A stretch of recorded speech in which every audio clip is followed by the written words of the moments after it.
আমার এই কেরুতে সার্ভিস প্রায় 37 বছর চলছে, এই ধরনের আমি দেখিনি। হ্যাঁ, আমরা খুব সুখে শান্তি দিয়ে দিয়েছিলাম, কিন্তু এখন যে সমস্ত ঘটনা ঘটছে পরপর 3টা দিন, এতে আমরা সত্যিকার এই এলাকার লোক, শান্তিপ্রিয় মানুষ, কিন্তু আমরা খুব আতঙ্কিত। কেরোয়ান কোম্পানিতে একটা বোমা আতঙ্ক চালু হয়েছে।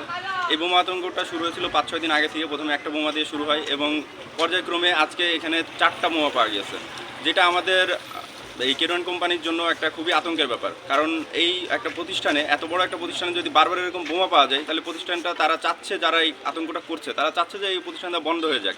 এই প্রতিষ্ঠানটা কিন্তু আমাদের শুধু দর্শনার না, পুরো চুয়াডাঙ্গার একটা প্রাণকেন্দ্র এবং আমাদের বাংলাদেশের মধ্যে একমাত্র প্রতিষ্ঠান যেখানে এত পরিমাণ মুনাফা হয়। সরকারি এই প্রতিষ্ঠানে যে মুনাফা হয়, সেই মুনাফাটাকে বন্ধ করার জন্য এবং যে পতিত স্বৈরাচারী শক্তি ছিল, তারাই এই বোমা আতঙ্কের মাধ্যমে চাচ্ছে যে আমাদের এই প্রতিষ্ঠান বন্ধ হয়ে যাক, যাতে করে এই অন্তর্বর্তীকালীন সরকারকে তারা ব্যর্থ করতে পারে এবং নানানভাবে তারা যাতে সরকারের ভাবমূর্তি নষ্ট করতে পারে। আমরা চাই যে এরকম একটা সংরক্ষিত প্রতিষ্ঠান, যেখানে এত মানুষের কর্মসংস্থান হয়, পুরো দেশের জন্য একটা রাজস্ব বয়ে আনে, তো এই প্রতিষ্ঠানকে যেন আইনশৃঙ্খলা বাহিনী সুন্দরভাবে রক্ষা করে। তারা যদি রক্ষা করতে ব্যর্থ হয়, তাহলে আমরা মনে করি যে দর্শনার জনগণ এই প্রতিষ্ঠানকে রক্ষা করতে নেমে আসবে। কারণ আমরা যদি আমাদের কেরোয়ান কোম্পানিকে রক্ষা না করতে পারি, আমাদের দর্শনার যে সুনাম আছে, আমাদের দর্শনার যে একটা ঐতিহ্য আছে, সেই ঐতিহ্যটা নষ্ট হয়ে যাবে।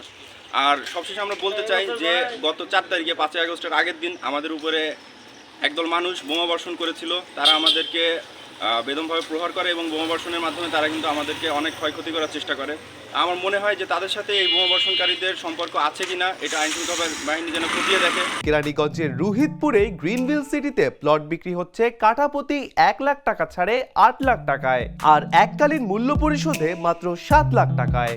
যেই বোমা বিস্ফোরক যেই সন্ধান পাওয়া গিয়েছে, এটা নিয়ে আসলে আমরা দর্শনাবাসী অনেক আতঙ্কিত রয়েছি। আরেকটি বড় বিষয় হচ্ছে, কেরোয়ান কোম্পানি বাংলাদেশের একটি ভারী শিল্প প্রতিষ্ঠান এবং এটি একটি সংরক্ষিত এরিয়া, যার কারণে এখানে আমাদের আসলে একটু ঝুঁকি বেশি যে আসলে এই এরিয়াগুলোতে যদি এত সংরক্ষিত হওয়ার পরেও এখনও যদি এই ধরনের বোমা বিস্ফোরক এখানে উদ্ধার করা হয়, তাহলে সাধারণ মানুষ যেমন আতঙ্কিত এবং এলাকাবাসী আতঙ্কিত।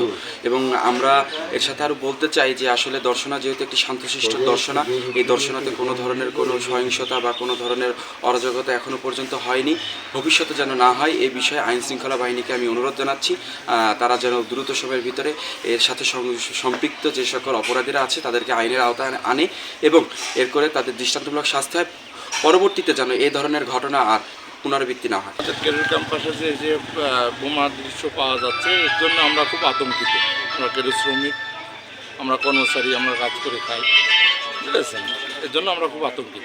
সদৃশ আর কোনো জিনিস এই কেরুর মধ্যে পরিত্যক্ত অবস্থা পড়ে আছে কিনা, সেটা মূলত সার্চ করার জন্য আমাদের আজকে এই সার্চিং যে কাজটুকু, এটা আমরা শুরু করব আমাদের শ্রদ্ধেয় আলফা ওয়ান স্যার, আমাদের এসপি স্যারের নির্দেশে।